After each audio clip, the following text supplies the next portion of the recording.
The three children's books I'm about to share with you, and lessons to go along with them, are based on these standards from the National Art Education Association. The anchor standards are creating, number 3, responding, number 8, connecting, number 11, and presenting, number 5.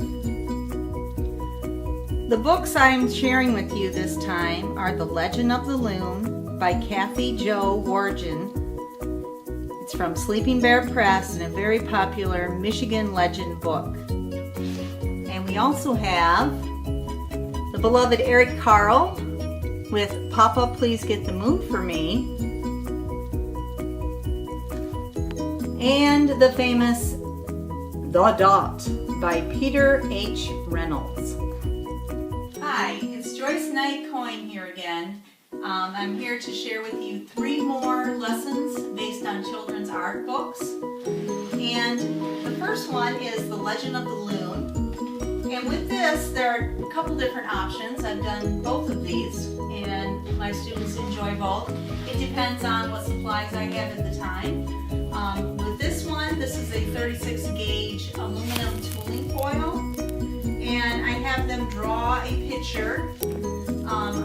We have these cards, these little framed cards that were donated to our school. So we make it this size and we draw a picture of our loon, and then you put the paper on top of the loon and carve into it with a tooling stick. And then we use permanent Sharpies, permanent marker, to add the color. The foil is the white areas on, even though it's silver here, it's just for the white areas on the loon. And the other option was for us to use scratch board. And they could also make a background, a moon and stars if they wanted, make some motion lines in the water. So they were to draw, do some practice drawings and draw a loon that they like. Some of them were loons in flight, which was very pretty. But that is a project based on this wonderful Michigan book, Legend of the Loon. The second one is an Eric Carle book, Papa, Please Get the Moon for Me. And with this one, I have them, again, depending on what supplies I have, I might have them do it with craft sticks, or I might have them do it with Q-tip sticks. I cut all the heads off the Q-tips first, which was a lot of cutting, but you can sit there and watch a movie while you're cutting the heads off of Q-tips. Also with this one here in the background, at the time we just used chalk to make some horizontal lines across the page so that they would match the horizontal lines that you see in the painting of the sky in the book. So it would give it that Eric Carle style. But when you do have paint available, paint is the best thing to use. And I talked to the kindergartners about using horizontal lines, back and forth lines to paint their sky. It's a mixture of blue and black paint. And then we used oil pastels for these stars on this smaller one, and the Q-tips for the ladder.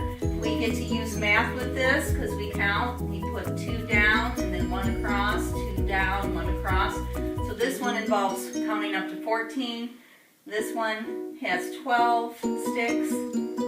And we practice drawing stars and cutting them out for the collage on this one.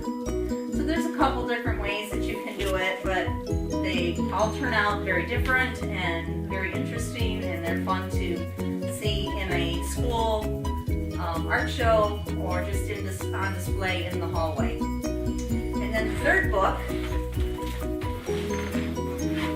is The Dot. And with The Dot, first I talk to the children. I draw on my drawing board and talk to them about the 5 types of lines: vertical, horizontal, diagonal, zigzag, and curvy. This one I've done with my first graders. And we take a circle of some sort, usually a lid from a container, plastic lid, and make a circle. And we use a permanent marker with this, and then we make sections going across, and inside those sections we try to fill it up with the different types of lines or shapes, any shapes that they like. I also talk to them about cross-hatching, where you can take a line in one direction and then in the other direction to make a cross-hatching pattern, which can also be done with diagonal lines. And so they do this, and then we watercolor over our permanent marker. So we watercolor over the whole sheet. I try to encourage them not to use warm and cool colors right next to each other, because then we end up with a lot of browns or tans. They could work their way through the palette if they want. I did here purple and then blue, green, yellow, red. They can try to color it in a rainbow order. This is like a backwards rainbow going down this way. And I also have them make a little mark. The bottom of their paper here, I made a little mark with an arrow pointing up. And then also at the bottom of the circle. So that later, when we cut, you cut into the side and cut your circle out, and then you mount it on a solid sheet of paper. This is a black sheet of paper that's on this black board. But then they have it going the same way, whether you have it sideways or above it or below it. Then I'm talking to them about positive and negative space. And so you see a version of positive, negative, and you can see where this came out of this. They really get a big kick out of this. They enjoy it. They like seeing the final result. And I forgot to mention too, with the Legend of the Loon, that's usually 4th or 5th grade that I do that with. And so these are 3 more wonderful books that I enjoy doing art lessons with. Thank you very much.